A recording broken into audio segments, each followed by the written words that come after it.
All right, we are recording to talk about the. Hang on a second. Cleaning up the notes file a little bit to talk about the 30th anniversary introduction in The Princess Bride. Um, I'm a little unsure what to make of this. Um, for one thing, I'm not sure if it's actually placed quite right in the book. I'll get to that. One thing that's definitely true is it is, as I mentioned in the previous in the book introduction, William Goldman is the actual author of The Princess Bride. S. Morgenstern is a character, well, a person he created, and this being the good parts abridged version is a way for him to frame it such that, and you even get some sense of this in the 30th introduction, that this is supposed to be a true story, that this actually happened. And it even talks about how here it is. If you read books on their history as I have, you know that yes, there was a Vizzini, though it has never been proved to most academians' satisfaction that he was a hunchback. One leg shorter, yes, that we know. Sicilian, yes, that we know. It's like, no, it's all fictitious. At least I'm fairly certain it is. But he is committed to it in this. And it's an interesting introduction to read as well, because there's a certain childlike energy to it. And I don't say that in any way as an insult. If anything, as I'm reading it, I'm just thinking that if you had this and you were to read it to a child or grandchild who is sick, you would also be reading aloud this introduction. You would not only be reading the body of the book. Now, one thing that is awkward about it, though, is it does make reference to the 25th anniversary introduction, which is also in here, and is like, and at one point even makes a joke about how, I told you I should have read it first. Well, technically you didn't. I mean, he said, like, look at it quickly, not read it first, but also it makes reference to events in Buttercup's Baby, the chapter or 4 that's after the body of the Princess Bride. Makes references there. So it is you may not want to read that until you have read it, but also, to be fair, I have skimmed that a little bit, and just the name of the first chapter is enough to give away some of it that they're talking about, so it's really not that, to me, not that big a deal. But it is definitely interesting, because what he's describing here, and this is nothing that feels a little childish, and not in a bad way, how it jumps around in time. So it's first talking about what it was like being on the set filming, and how he sat down and was talking with Andre. And some of this, I don't know how much of it is true, because of how he's mixing in stuff that's like, well, Morgenstern doesn't exist. There's not a Morgenstern museum. At least I'll look it up, but I don't believe there is.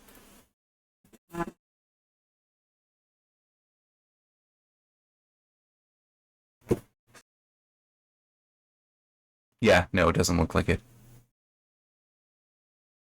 You look up Morgenstern Museum, and you... Wait, what? I somehow doubt that's an act... What? Apparently there's something in Germany, but I'm pretty sure this is referencing being French.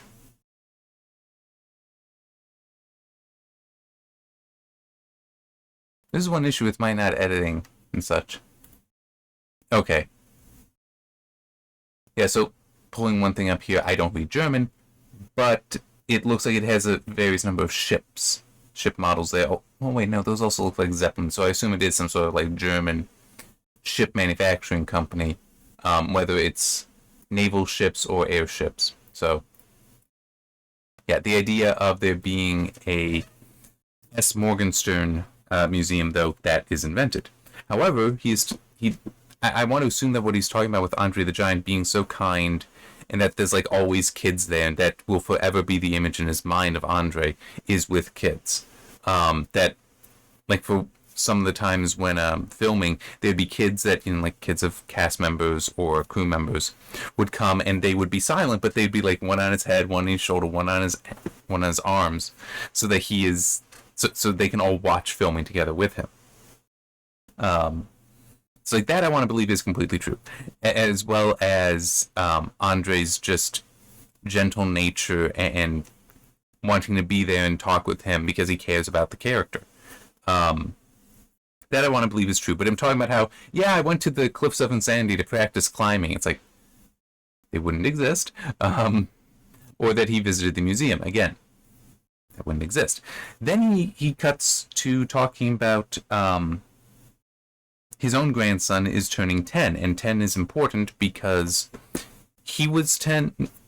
Goldman was 10 when his father or grandfather told him the original story that he then later bridged. His grandson's father, was 10 when he told it to him, and 10 years old is important now as well. So what are they going to do to celebrate this? Him turning 10, well, go to the museum. But not just that, also getting to view the sanctuary. But before getting to that, just walking in, it describes that the six-fingered sword is there on display. Like, it's the first thing you see when walking in. And it's just surrounded by children. Boys and girls. Oh, and also old men. Like, that everyone is just there staring at it. And slowly they will work their way around to all four sides. But it does also have... let me see if I can get it, because it was in French and it was kind of neat. Yeah. A kid way smaller than Willie, the grandson, whispered in a French accent to a lady who I assume was his mother, "Allo, mon nom est Inigo Montoya." Sounds way better in English, Willie whispered. Because they're all saying the line, but in their own language, naturally. Look the way around, then they see Fezzik's clothing and like imprints of his hands, that how it's described in there is that the true Fezzik of the Princess Bride was even larger than Andre the Giant, but also does say earlier that he's watching television, seeing wrestling, seeing Andre the Giant wrestle. It's like, that's Fezzik, that's Fezzik. And his wife is like, initially you're going to try to tell him, look, the movie might not get made, you need to calm down about it, but it looks like, yep, that's him.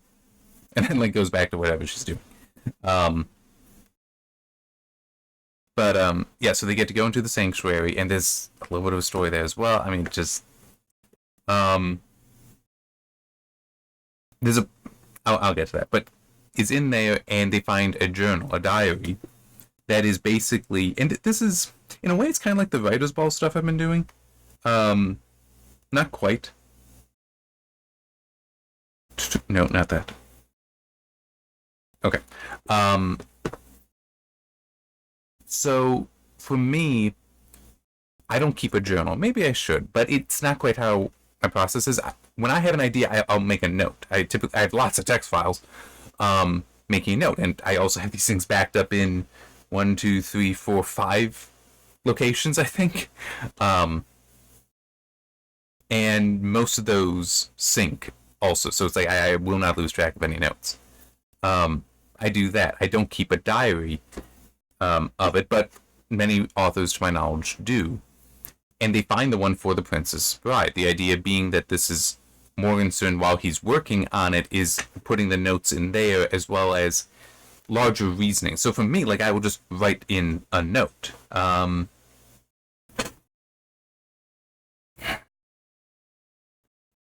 don't mind really talking about some of this. I just want to... So, like, one in here, idea for the cover, the history of the wheel. For the book, I'm going to look at it, makes sense.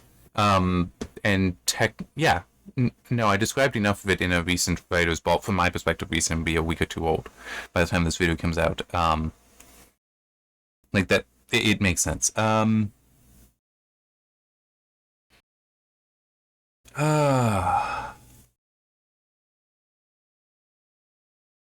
just trying to find one that I can give that would make some sense.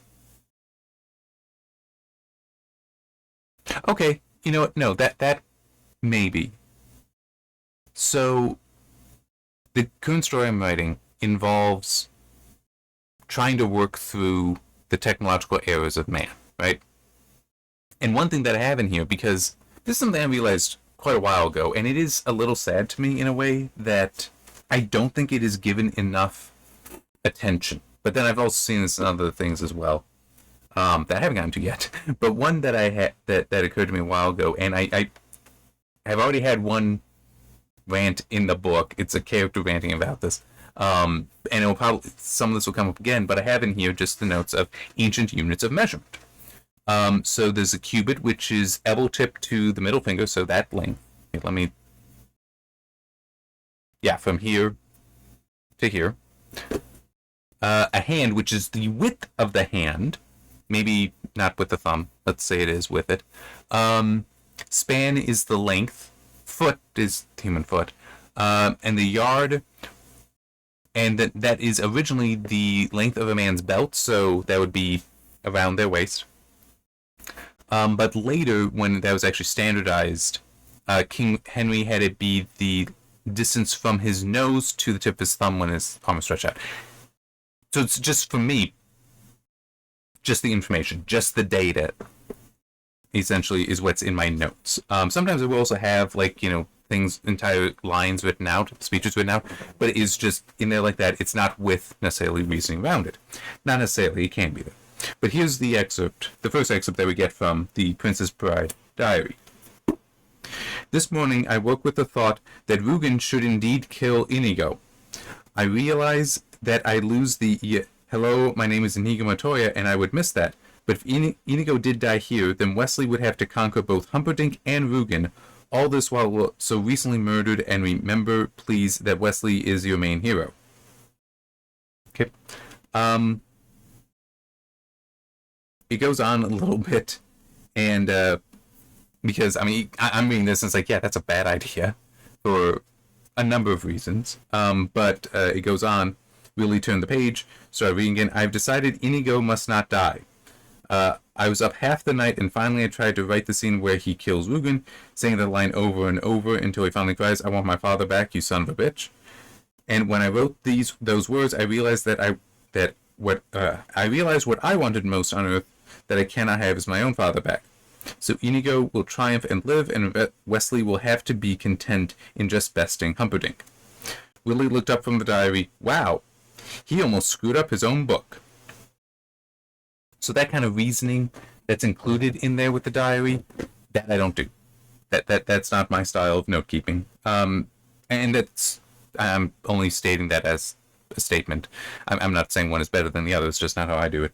But it is very interesting him writing this in here, because I do kind of wonder if this is a admission from him that he at one point had considered that but rejected it and decided, yeah, it's been long enough, I'll put it in there.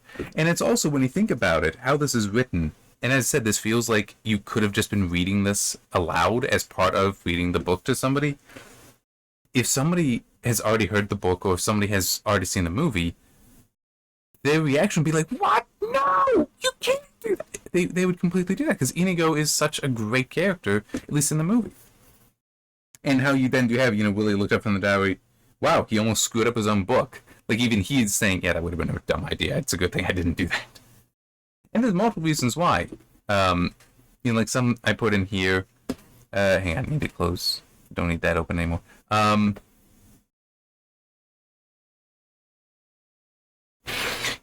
Yeah, one way is it helps Wesley be more so the definitive good guy, because he only actually kills one person in the whole of the movie, and that's Vizzini.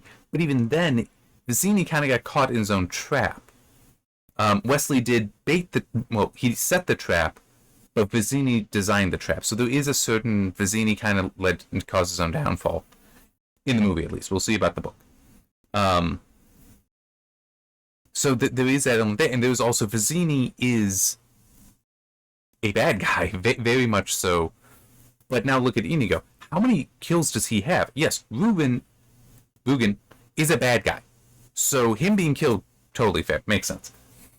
But it's also Inigo that kills a lot of guards, stabbing them with the sword, in part to demonstrate his own level of skill, and that's why Rugen then runs off.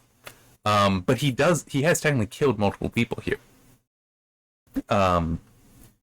Like in the movie, Vizzini is the only death that we know can be attributed to Wesley. Technically, Dread Pirate Roberts, he would have had to have killed many, but it's still, it kind of helps have him be a pure good guy, that he's not just killing those who he needs to kill.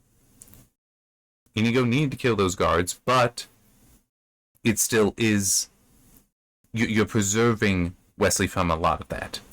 So there is a benefit there. There's also, that's right, if you have Wesley now conquer Rugen and Humperdinck, you're making him almost superhuman. And that is also very dangerous, because it's hard to relate with superhumans. Especially when it's like their mentality is already one that's human. Because I'm like, Superman, yes, Superman is superhuman.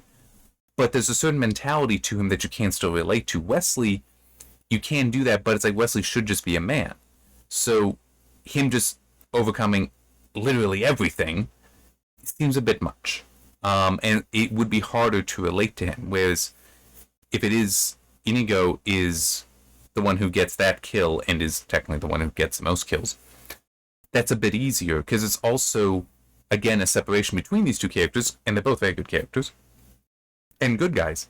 Is Inigo is also consumed by revenge, so it makes sense that he's a bit more willing to kill because of that being so consumed by something so negative. And it's also, think about it, when Fezzik finds him,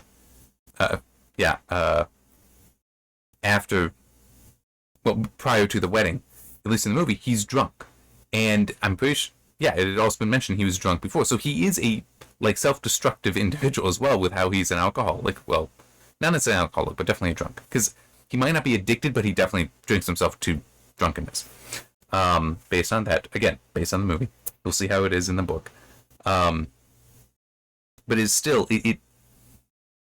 having him find that redemption is important. And that is another way to put it, yeah. Inigo is the man who gets redeemed. Wesley doesn't. Wesley is the good man who not simply, but he does achieve his goal.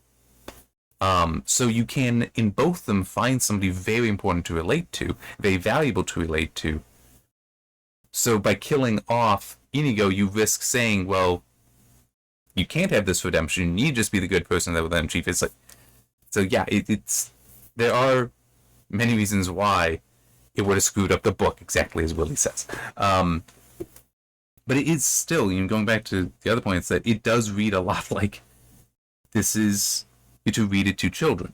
And it's also something else that I learned this many years ago, I think in middle school, that when writing within the narrative, so not in conversation, you're not supposed to use, and you will notice in my own writing, whether it's Writer's Ball or it's in the novels, I never use a contraction in normal writing. He is, which, so,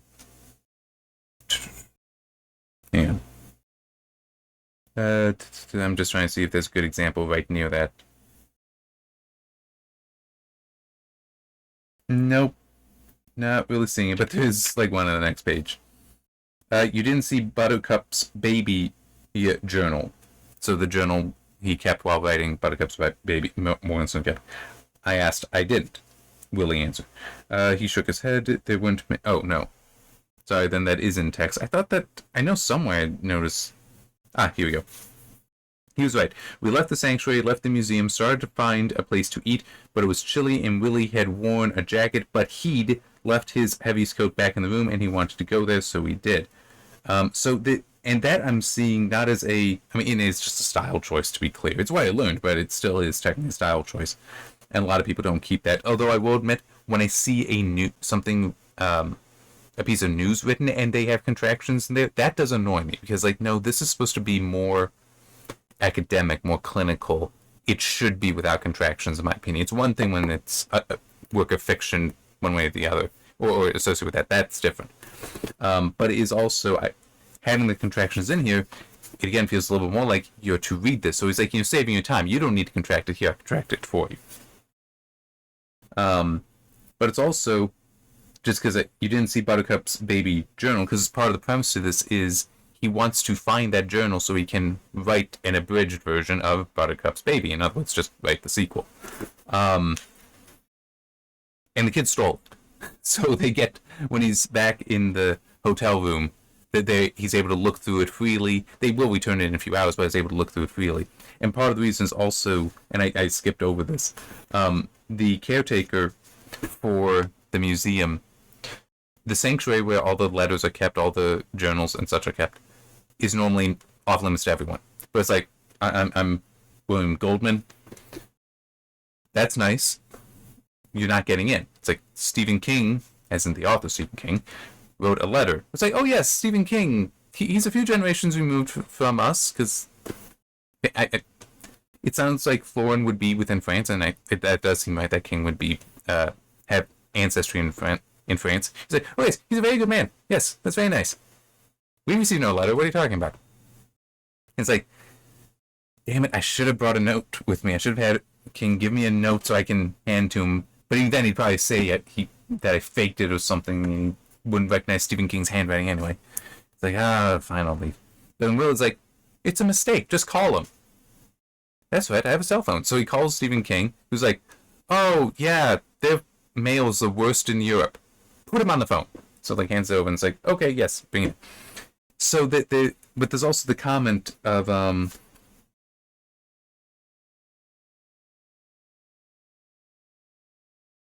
yeah. It's so embarrassing to me, Mr. Goldman. Stephen King told me who you were. And it's like, to be fair, that's not an inappropriate statement there, but I should have braced for what was coming. The were should have gotten me ready. Then the killer sentence. You know, I've read several of your books. I used to be something of a fan. You were a wonderful writer. Once. So it's like, this very much feels to me, because obviously this part has to be made up. But it feels to me like he is trying to tell another story that would be read. Because, like, what are you talking about once? Princess Bride is great. You know, had that as a response to somebody's reading. It's like, are you going to let me finish? Great, now shut up. I mean, well, whatever the line is that Peter Falk does perfectly. Oh, man, it really is. That movie came together so well. But anyway, it is an interesting read for that. This introduction. It is also, as I said, hang on, I'm starting. It is odd, the order that it is before the 25th anniversary, despite it saying that, yeah, if you read the 25th anniversary introduction, it makes more sense. And also, if you had read Buttercup's Baby, then you would understand some things. But one thing that I do also find interesting and a little disappointing about this is how he's basically saying that he hopes he'll be able to finish Buttercup's Baby. This is the 30th anniversary introduction. So 30 years after putting it out, he hasn't been able to write more than a chapter for the sequel.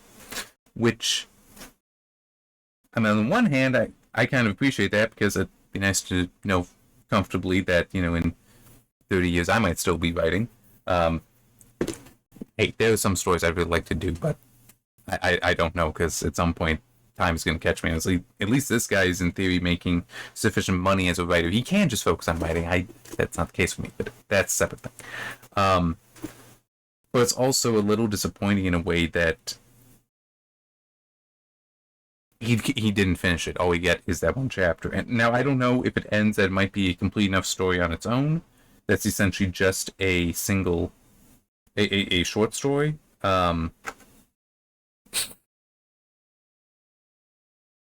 But, yeah. We'll find out when we get to it.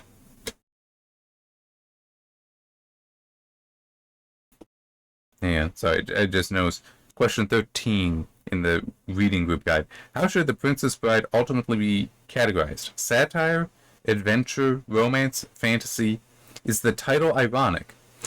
Does it imply a teen love story or a more traditional piece of children's literature?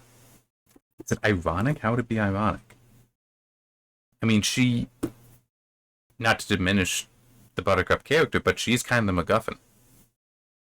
I mean, it's entirely reasonable that Wesley heard about her being the Princess Bride, and so she's going to be married. He's like, oh no, I can't let that happen. I got enough fortune. I got to go get her. So she's the impetus, and then in the story, it still is she continues to be the goal for him. So it's like, I don't see how it's ironic, even though it's not like well, at least in the movie, we're not following her. Wesley's the main character, but so what? I mean, it's kind of like The Legend of Zelda. you play as Link. That's not an ironic title. The legend about Zelda. It's just that Link is the main character. So what? It's how it goes. It just seems odd to ask if it's ironic. But satire, I'd have to read it to find that out. To be honest, I would not think of the movie as satire. It is humorous, but I wouldn't think of it as satire. Okay. Adventure, yes. Romance. Let me skip that for a moment. Fantasy, yes. Light fantasy, low fantasy. Romance, though.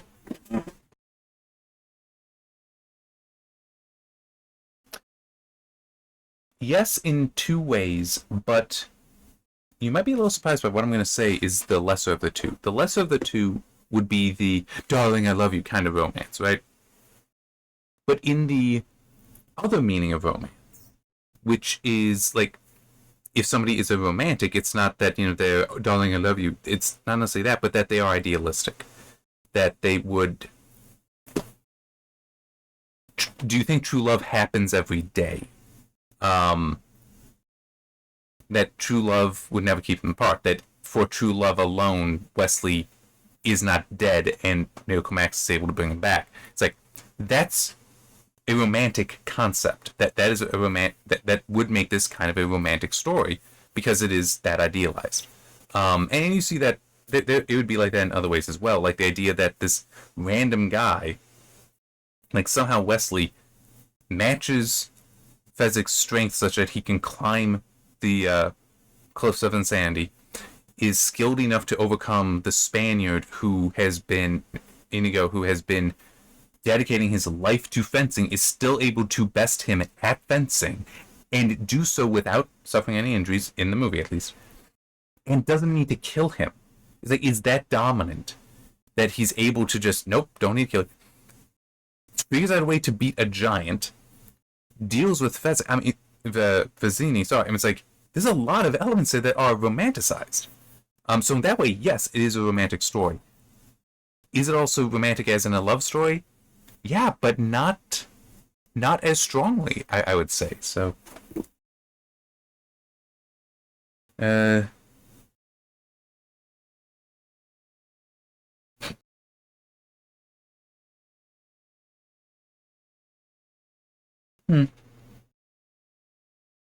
I'm just looking at another one of these.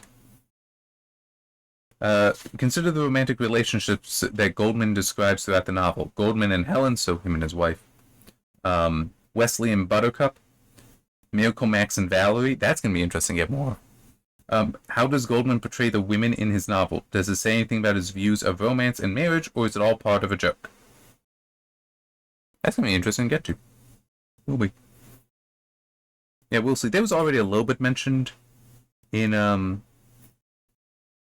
the 30th introduction concerning him and his wife. But to be honest, some of that... Hang on, I just want to check. Was it also the name Helen? I hope so.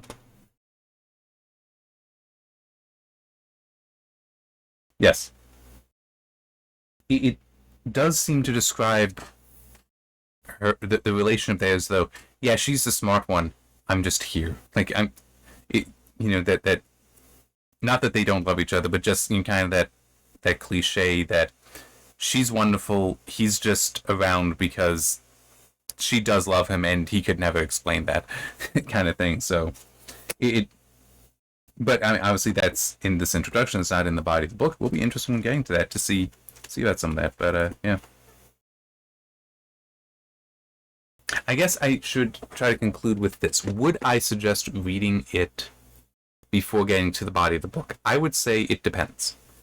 If you are like me, so you're an adult, you're already familiar with the movie, and especially, I don't necessarily mind spoilers. I'm not entirely sure why. I think it's possibly because of how much story writing I've done, but also how much story criticism I've done over the years, that even if it's spoiled for me, it doesn't it's like, it's not really spoiled, but it's like, okay, I still want to see how it's done. Is it done well? Things like that. So I'm somewhat inoculated against it, I guess you could say. I don't want to say that I'm immune to it. I'm not. But I am. Spoiling doesn't necessarily get to me. That being said, though, I hate spoiling stuff, and it's going to be so annoying when I get to doing this assigned reading stuff for my own books. It's like I will be spoiling stuff, and I think I'll have to like put something in thumbnails just warning, this is my book, I will spoil. I'll try not to for some of it, but for some of it I'm sure I will be. Some of it I'll have to. Just when we get to it, it'll make sense, I think. May just be, months away, but still. So I do think, though, that if you are somebody like me, go ahead and read the 30th anniversary introduction first. If, however, it is you have a kid, you're sharing this with somebody, I'm assuming a child, who has not necessarily seen the movie, or has not yet had, not yet experienced the body of the book, whether it's they read it themselves or you read it to them, whatever, then I'd say, without having gotten to it yet, may want to read the body of the book to them first. Then you can, on subsequent readings, do the introductions, because there is stuff there that, like how I read out about the idea that Inigo would be killed by Rugen. That's a very significant spoiler, and I'm so familiar with it. Yeah, it doesn't bother me.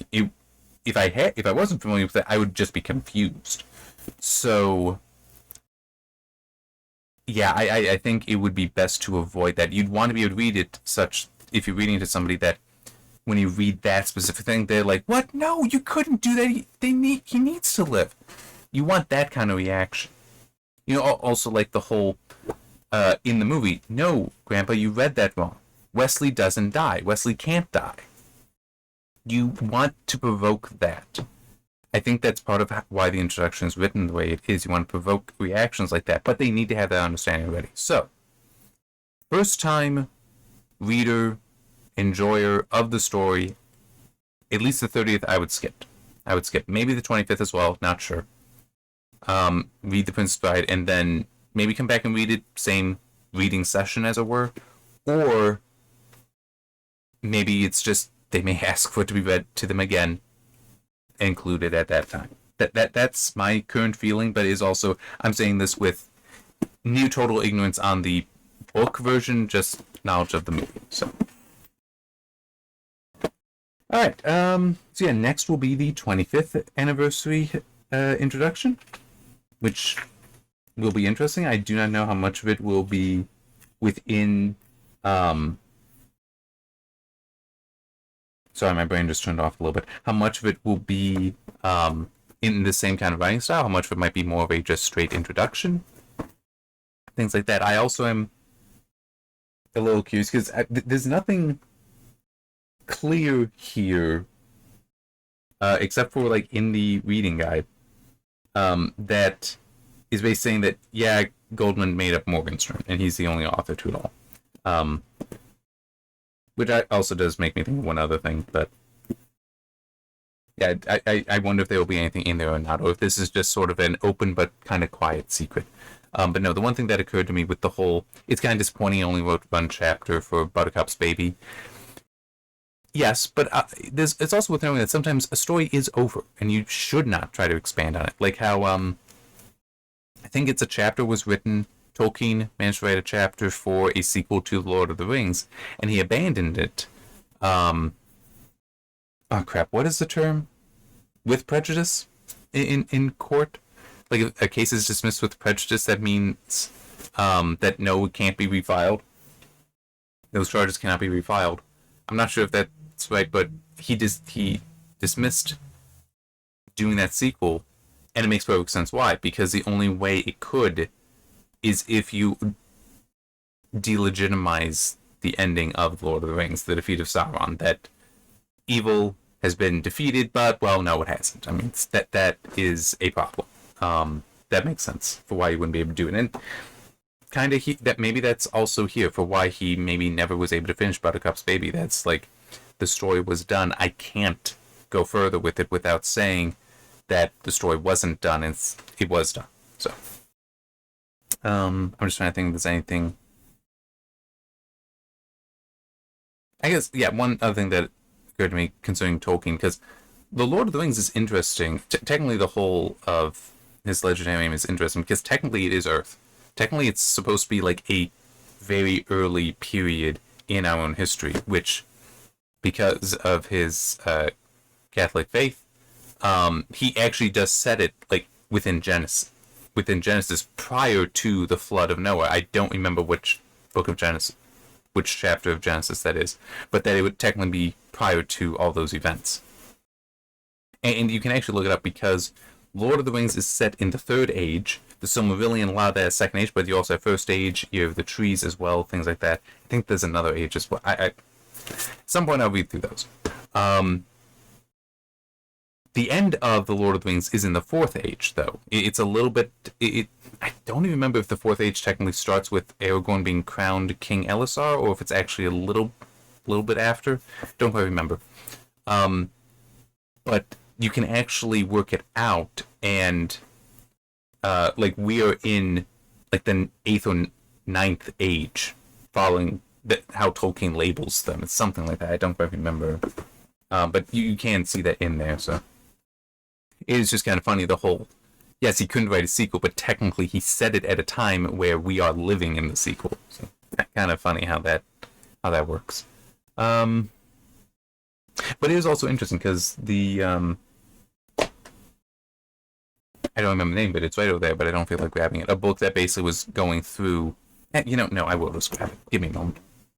Yeah, it can run. It won't be long. Here it is.